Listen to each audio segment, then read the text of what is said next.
Okey. Kedudukan karbon dan hidrogen dalam siri kereaktifan logam. Okey. Karbon dan hidrogen merupakan bukan logam.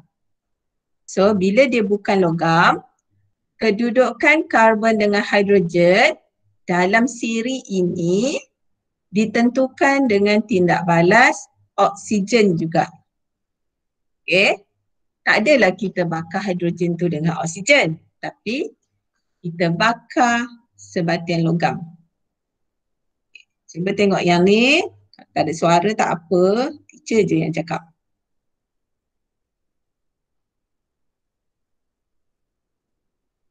Okey, karbon dan hidrogen merupakan bukan logam. So, bila bukan logam, kita nak tentukan bagaimana dia berada di bawah aluminium. Okey, karbon ni ada bawah aluminium, atas pada zinc. Manakala hidrogen ada bawah pada zinc, atas pada ferrum. Macam mana kita tahu kedudukan dia ni? Kita tahu dengan membakar oksida logam dengan karbon. Okey. Buka muka surat 94, buku amali kamu yang gambar atas sekali tu. Atas sekali tu kita ada buku kaki 3, penenun Bunsen. Mangkuk ni sebenarnya mangkuk pija. Dalam tu kita letak oksida logam. Ingat tadi yang kita belajar? Zinc oksida tadi, itu adalah oksida logam. So, kita campur dengan serbuk karbon dan kita bakar dia. So, bila dibakar dengan kehadiran oksigen dalam udara, dia akan terurai kepada logam dan karbon dioksida. Dia akan menghasilkanlah logam yang ada dalam oksida logam ini. Okey. Bila kita panaskan campuran ini dalam mangkuk pija dengan kuat, okey, dia akan terbakar dengan oksigen dan dia menghasilkan karbon dioksida. So, di sini. Bila, okey, kat sini kita ada zinc, kita ada ferrum, timah dengan plumbum. Okay. Kalau tengok dalam buku kamu, ada zinc oksida dan karbon. Bila zinc oksida dengan karbon, okey, kita ada aluminium oksida dengan karbon, kita ada plumbum 2 oksida dengan karbon. So, kita ada 3. Okey. Bila kita buat pembakaran, hanya zinc, kita ada zinc dengan plumbum sahaja menghasilkan nyalaan ataupun bara apabila dipanaskan dengan serbuk karbon. Okay, boleh tulis dekat pemerhatian tu untuk zinc dengan plumbum buat berbara, menghasilkan nyalaan ataupun menghasilkan bara. Okey, menunjukkan karbon itu dapat, bila karbon tu terbakar bersama zinc oksida, karbon tu dapat menarik unsur oksigen yang terdapat dalam zinc oksida tu keluar, menghasilkan karbon dioksida. So, yang tinggal hanyalah zinc.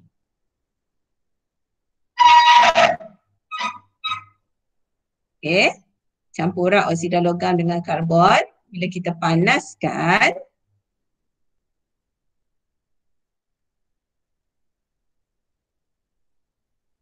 okey, jika kita panaskan tak ada tindak balas, bermaksud oksida logam itu lebih tinggi, logam tu lebih tinggi kedudukannya daripada karbon.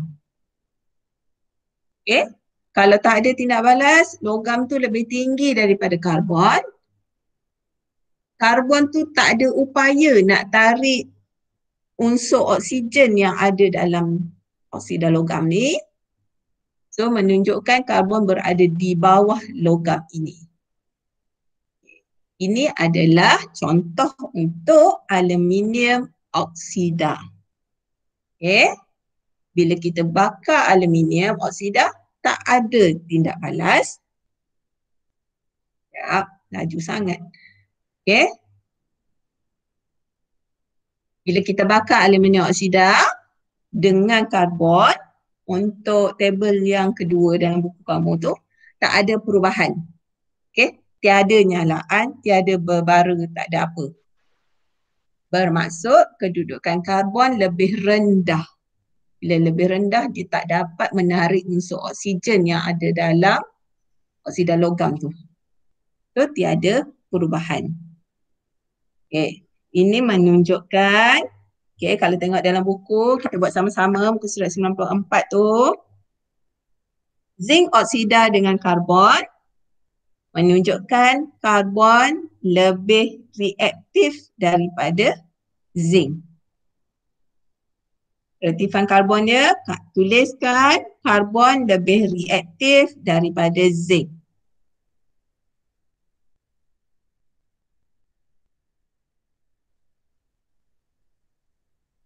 Sini.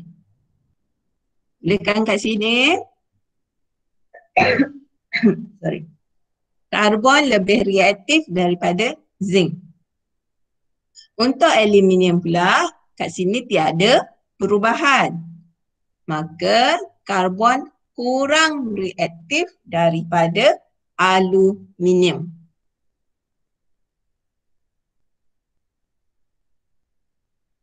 Plumbum pula berbara. Kat sini menunjukkan karbon lebih reaktif daripada plumbum. Ingat tadi teacher kata ciri kereaktifan logam tu bermaksud kalau dia semakin reaktif, dia berada di tingkat yang lebih atas.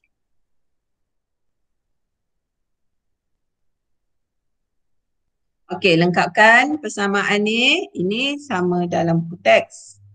Tapi samalah juga dalam buku amali kamu. Okey, bila kita nak buat persamaan perkataan untuk tindak balas oksida logam dengan karbon, zinc oksida, bila kita bertindak balas dengan karbon, kita tahu ada tindak balas. Maksudnya, hasilnya, saya tulis kat tepi sini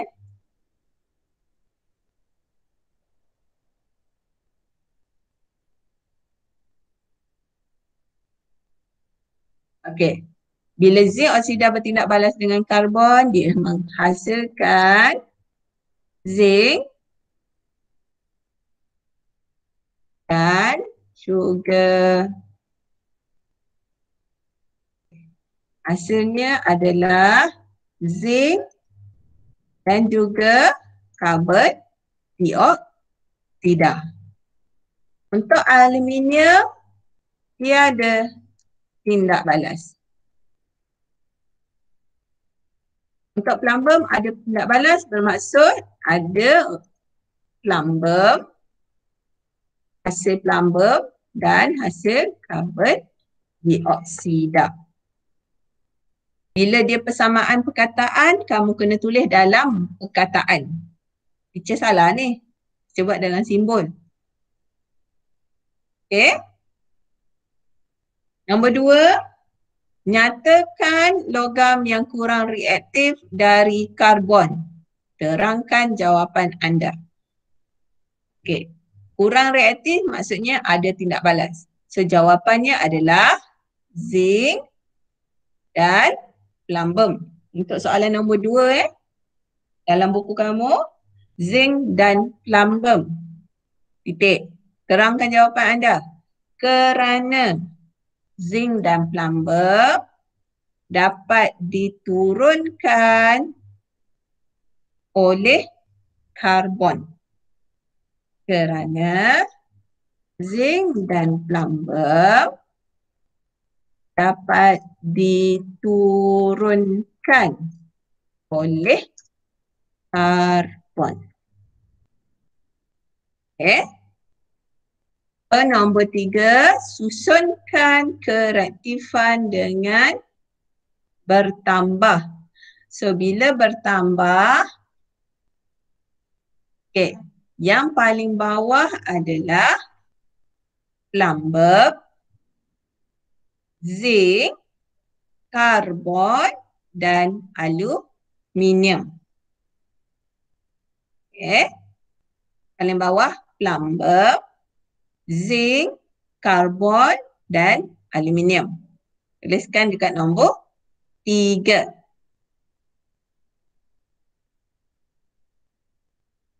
Okay, dah selesai belum? Tulis dalam buku.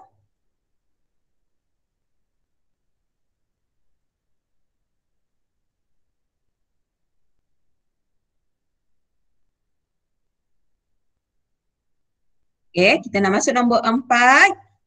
4 di dalam buku kamu Okey, pengekstrakan logam dari biji. Contohnya pengekstrakan timah oksida. Okey, timah oksida, full stop. Logam yang terletak di bawah karbon dapat di dalam siri kereaktifan logam boleh diekstrak melalui tindak balas oksida logam tersebut dengan karbon. Dapat tak apa yang teacher sebut ni?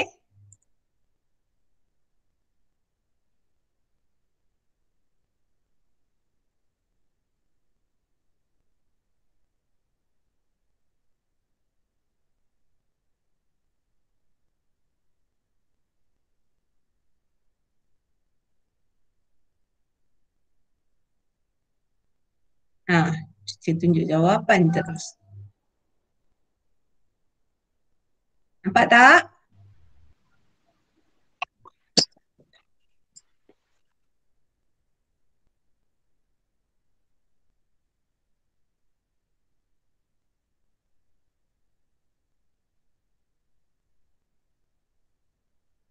Sekarang kita di sini, kita nak tengok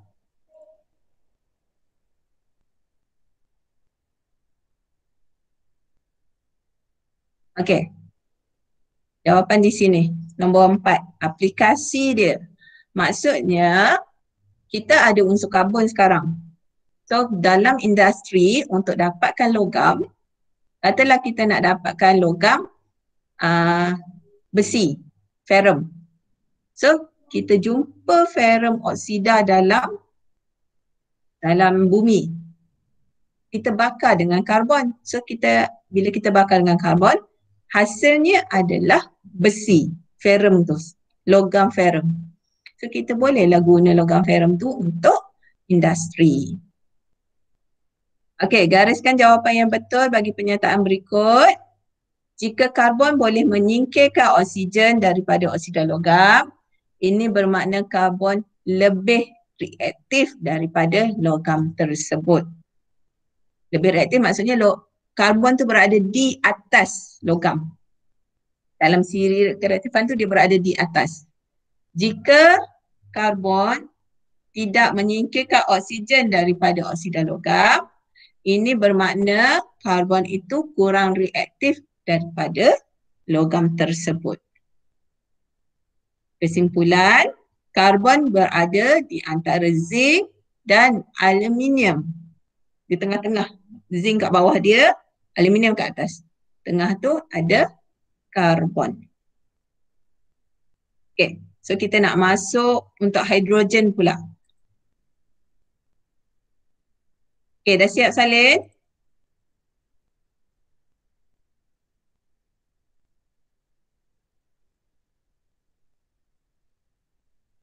Kita nak masuk balik untuk hidrogen.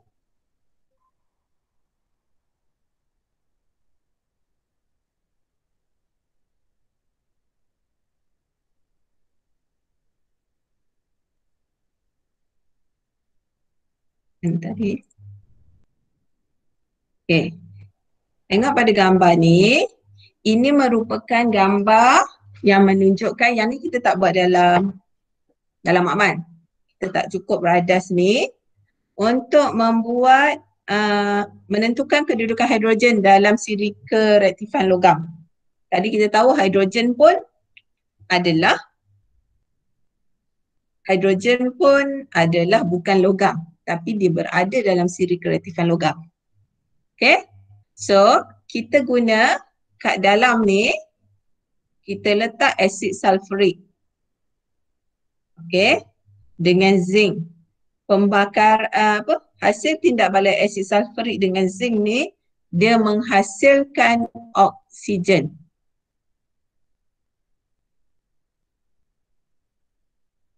Okay, kalau tengok pada gambar ni, hidrogen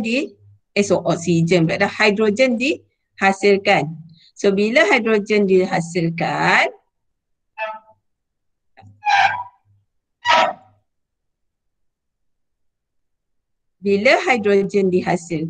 hidrogen tu akan melalui kalsium klorida kontang. Okay. Kita ulang balik untuk kawan-kawan yang baru masuk. Sekarang kita nak tengok bagaimana hidrogen berada dalam siri kereaktifan logam. Sedangkan hidrogen tu bukannya logam. So, macam mana kita nak tentukan? Kita guna dengan alat radas ini. Alat radas ni rujuk sama dalam buku teks kamu muka surat 95. Okey, dalam kelalang bulat dasar rata. Dalam tu ada zinc dengan asid. Tindak balas zinc dengan asid sulfurik dengan kuprum sulfat menghasilkan gas hidrogen. Gas ini dialir masuk dalam kalsium klorida kontang supaya dia menjadi kering. Kita nak serap dia punya kelembapan dalam gas tu. So, menghasilkan oksigen kering. Teacher sebut oksigen. Hidrogen kering. So, hidrogen kering ni akan mengalir masuk dalam pembakaran oksida logam. Okay. Bila dia masuk dalam oksida logam tu akan terbakar atau tidak. Mengikut sama ada dia boleh reaktif ataupun tidak. Okay.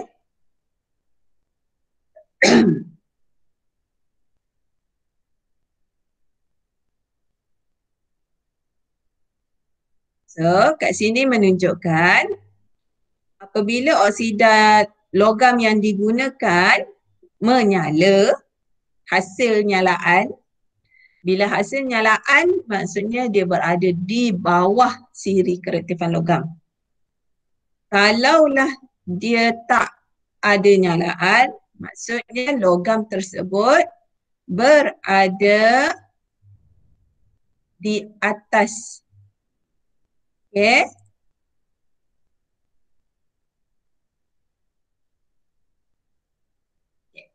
Bila kita bakar dengan gas hidrogen tadi, bila ada nyalaan, maksudnya logam-logam tersebut berada di bawah daripada hidrogen. Kalau kita bakar tu tak ada perubahan, bermaksud dia berada di atas daripada hidrogen. Okay. Kedudukan lebih tinggi dalam siri kereaktifan. Maksudnya, bila ada pembakaran ni, okay,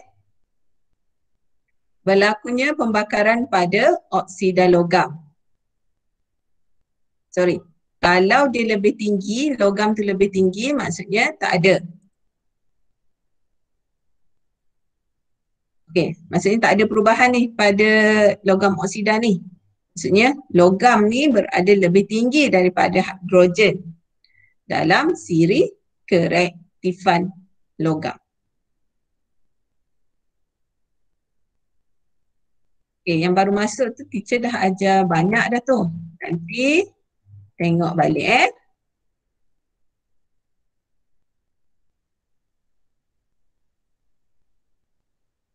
Okey, ini hasil ni dah diberi dalam buku teks dan juga dalam buku amali kamu muka surat 96. Kat atas tu kan, muka surat 96, buka sama-sama. Okey, guna highlight untuk inference dan untuk pemerhatian. Cuba tengok, kalau aluminium tidak berbara. Tidak berbara bermaksud hidrogen tu tidak menurunkan aluminium. Okey? Tidak berbara bermaksud hidrogen tidak menurunkan zinc. Okey? Maksudnya aluminium dan zinc berada di atas hidrogen dalam siri kereaktifan. Manakala tiga yang bawah ni ada proses pembakaran. Bila ada proses pembakaran, bermaksud dia lebih rendah daripada hidrogen. Okey. Ini susunan dia. Dalam siri kereaktifan, yang mana berada di bawah maksudnya hidrogen dapat menurunkan logam-logam ini. Kalau berada di atas, hidrogen tak dapat menurunkan logam ini. Okey, cuba tengok berdasarkan keputusan yang diperoleh oleh Helmi ke 196 tu A. Nyatakan logam yang lebih reaktif dari hidrogen. Reaktif maksudnya lebih atas. Atas maksudnya tak ada tindak balas. Bila tak ada tindak balas, jawapannya adalah logam aluminium dan logam zinc. Okay. Lebih reaktif daripada hidrogen, logam aluminium dan logam zinc. Untuk B, yang kurang reaktif daripada hidrogen, ya, ada proses pembakaran, iaitu ferrum, plumbum dan juga cuprum. Okay, ferrum, plumbum dan juga cuprum. C, susun urutan logam mengikut kereaktifan yang semakin bertambah terhadap hidrogen.